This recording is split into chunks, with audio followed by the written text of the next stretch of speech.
Dear students, today we are going to learn chapter 3, Introduction to Classes. In this video, we will discuss data types and variable. First of all, we have to learn data types. Data types are defined as the data storage format that a variable can store to perform a specific operation. The size of a variable and a constant are determined by data types.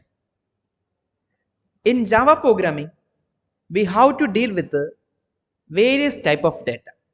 Hence, it becomes necessary for a programmer to select an appropriate data types according to the data taken in a program.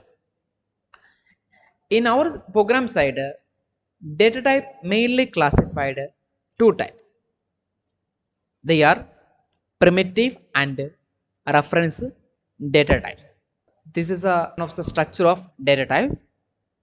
They are classified data type classified here two type primitive and non-primitive or reference data type. Non-primitive another name is a reference data type.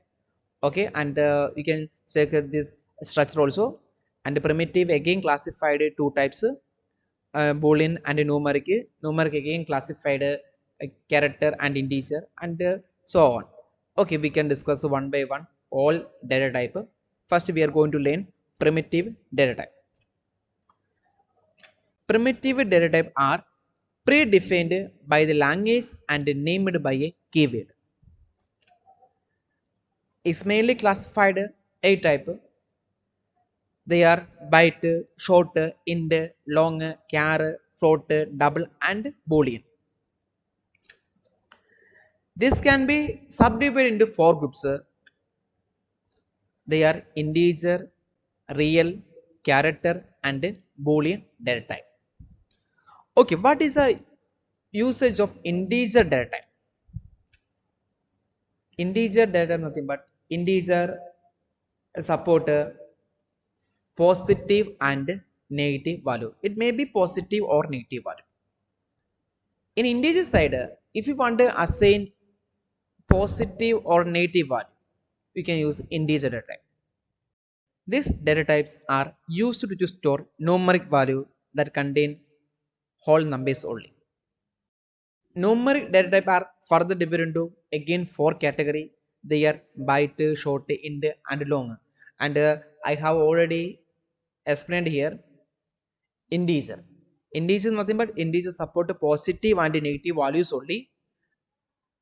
And it's classified again four type: byte, short, int, long. But so what is the difference between byte, short, int, long? Means only one difference is only size.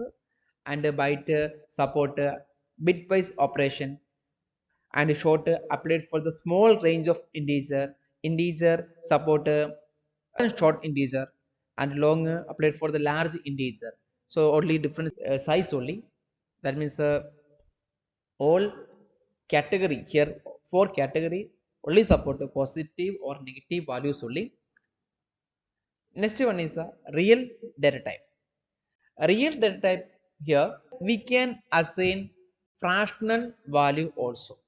That means the real data type support positive and negative values and also fractional value. They are float and double.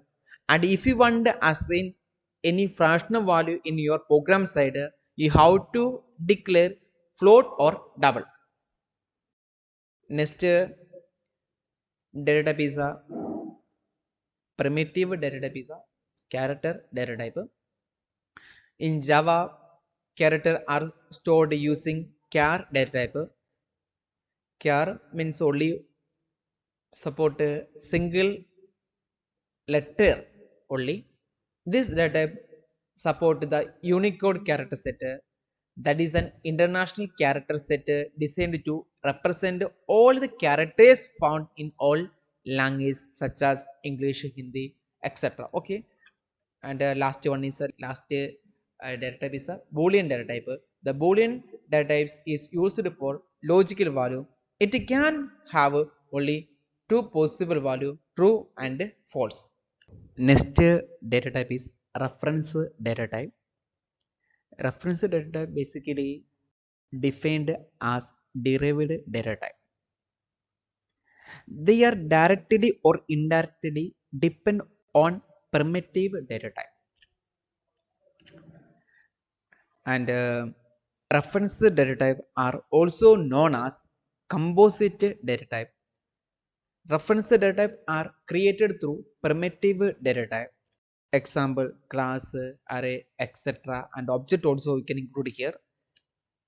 This data type contain a reference to the location where the value is stored. Next concept is variable. Variable is nothing but variable is a location in the memory which has been assigned a name and is used to store data temporarily. And if you want to pass value in your program set, you should assign variable first. Otherwise, we cannot save our data in our program set. Variable mainly classified four types. They are instance variable, static variable, local variable, and the final one is a parameter. One by one we can discuss all variable. First one is an instance variable. Instance variable are used by object to store their state. Variable which are defined without the static keyword and are outside any method declaration are object specified and are known as instance variable. If you declare any variable outside the method and also you didn't assign any static keyword, that variable we are considered as an instance variable. Next variable is a class variable or static field. Class variable, also known as static variable, are declared with a static keyword in a class but outside a method constructor or a block. Instance variable, we didn't assign any static keyword. Here you should assign static keyword. That is the main difference between static and instance variable. Next variable is a local variable. Local variable defined in a method or block of code are called local variable. This variable can be accessed with a method or block of a code only. If you declare any variable inside any method, that variable we are considered as a local variable. And the local variable assessing capacity only that particular range only. So opening method and closing method, that particular block only we can use that local variable. Last variable is a parameter. Parameter or argument are variable used in method declaration. In method declaration time, we can use a parameter. That type of variable is known as parameter variable. These are the today's topic. Okay, thank you.